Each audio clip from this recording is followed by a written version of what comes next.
Coach ko ni Bobet for 2 years diri sa Davao Ateneo, grade 11 and grade 12. So gusto na nako i-share sa inyo tanan kung unsa ka buutan o ka family-oriented si Bobet.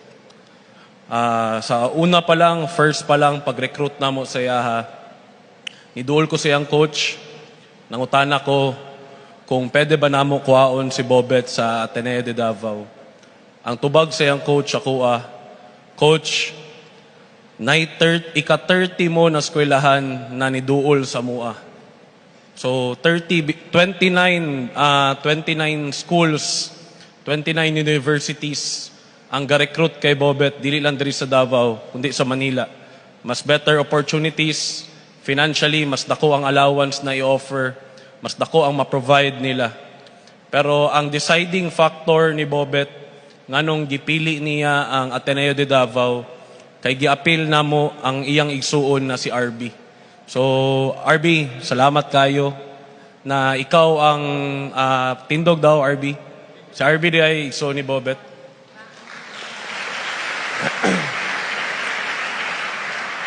So si RB ang rason nganong naadto sa tuwa si Bobet. Grabe, mas gipili niya ma-safety, ma-secure iyang manghod kumpara sa laing mga offers sa Manila na mas dagag opportunity, mas dagag financial, mas dagag kwarta na gi-offer. So next na ko ingnon is kato sa duwa na mo katuig na nag-uban ni Bobet, Monday to Sunday may kauban for 2 years. Grabe paningkamot, sakripisyo, practice adlaw-adlaw. Monday to Friday ga-practice may, Saturday, Sunday mo biyahe may para modula, or Monday to Sunday among practice. Kay kabalo may samig dream na mailhan siya sa tibok Pilipinas, makamit na mo ang palarong pambansa championship. Kay diri sa tuwa sa Davao, compared sa Manila o sa Cebu, wala tay UAAP, wala tay NCAA. Sa Cebu, wala tay si Safi. So sa Davao, ang nata isang palarong pambansa para mailhan ta, mabutang ta sa mapa sa tibok Pilipinas. Which is, naitabo to, na champion me for the first time diri sa Davao. History, siya ang nag-MVP. And after ato, abi na ko na okay na. Pwede na siya mo relax. Pwede na siya mo dili kay mo practice. Kay for me, na kamit na niya yung pangarap na maging MVP. Masking kinsang player, makuha ni mong MVP sa palarong pabansa, pwede na ka siguro manghambog. Pwede na ka muundang og basketball. Kay for us, diri sa probinsya, diri sa Davao, mo tong pinaka greatest achievement for a player, for a student athlete. Pero natingala ko, pag entering grade 12, mas naningkamot pa siya, mas nitrabaho pa siya, mas motivated na siya. Kay kabalo ko, di lang pangandoy niya ang iyang gusto matuman, kundi ang pangandoy sa iyang family, pangandoy sa iyang mga igsuon. Sa tinuod lang, sa duwa na mo katuig, nag-uban ni Bobet, ever since, na-realize na nako karon lang na masking unsa siya ka pobre, never siya nangayo jud og anything sa kuha. Ang iya lang, gusto siya modula, muskwela siya tarong para makadula siya, maningkamot siya para tanan iyang mga pangandoy o mga pangandoy sa iyang family makuha nila.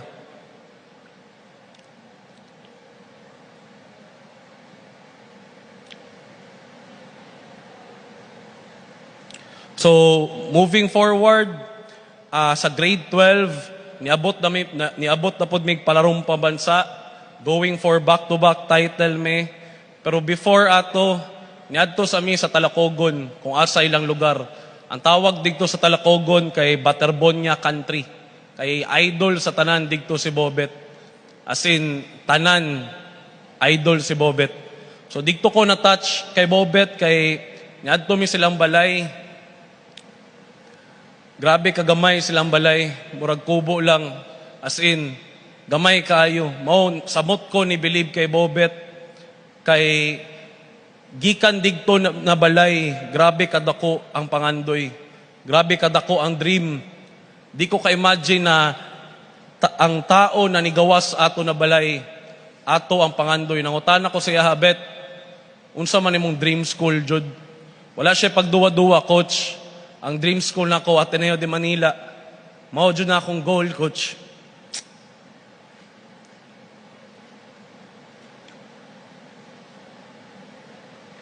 So kato, idungag lang nako. Before mi niadto palarong pamansa, ni champion mig Davraa. Sa Davraa, naka-earn mi og incentive na 10,000 pesos. Naibalaan po nako, nakatong 10,000 pesos na to. Yatag niya siyang family.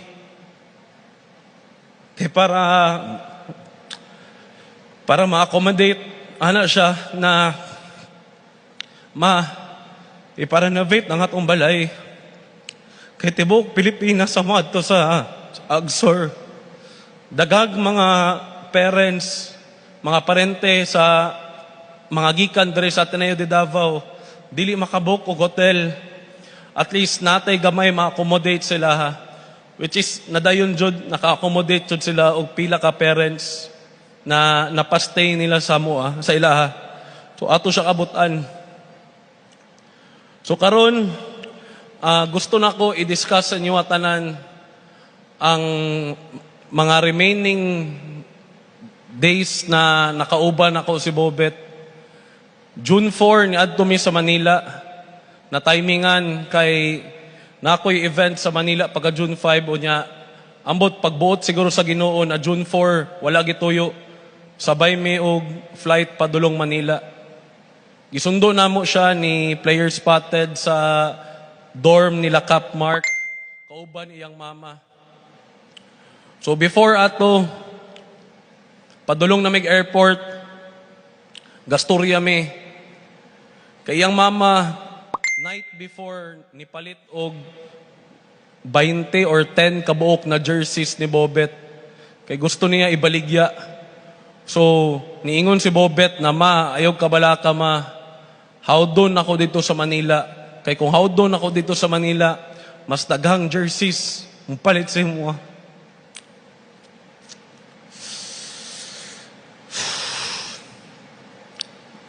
Napami sa sakyanan, dagan na kayo siya pangarap na ginaingon. Dagan na kayo siya gusto na mahitabo na ginaingon sa mua. Ginaingon po niya sa mua na how do niya sa Ateneo de Manila. Kay para makademand siya sa Ateneo de Manila na mapaskwela niya iyang mga igsuon.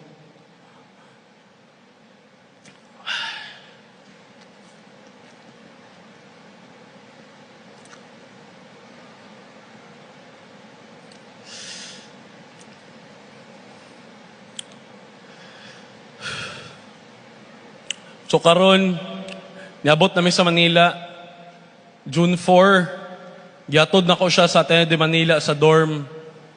Grabe, katunay balaan ako na namatay siya. Naka-feel ko guilt kay ako ang niatod siya sa Ateneo de Manila. Pero always na ako ma-remember ni na pag-abot na mo sa Ateneo de Manila, grabe niya kalipay. As in, grabe niya kalipay. Kay 2 years may naningkamot para ato na adlaw para moabot siya sa Ateneo de Manila. Maningkamot siya.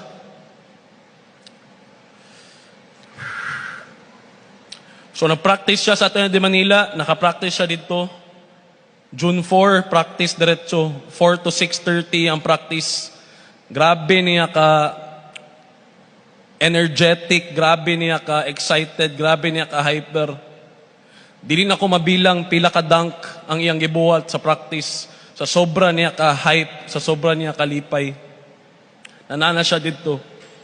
So after ato, before ko ni hawa, anak ko siya na bet, kaon na lang sa ta para at least pag uli nimo sa dorm nimo karon busog na ka. So nagkaon mi, after na mo nagkaon, niyagi mi og 7-Eleven para makagrocery siya sa iyang nasay extra food pagutumon siya sa kadlawon. Di dyan ako malimtan ni na conversation na mo. Paghawa na, pagbulag na mo, nisaka na siya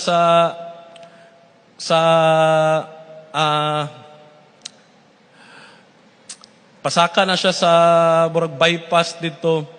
Ang ingon niya sa kuha, Coach, dili ko muulig Davao for 5. Lipay kay siya ni pag ingon niya sa kuha ni, Coach, di ko muulig Davao for 5 years. Kay gusto na ko, pag muuli ko, dato na ko. Kay para maahon na ko ang akong family sa kahirapan. Tumoto among last conversation ni Bobet. Bobet, love kay ka na mo. Dili yun na mo malimtan, imong kamaayo.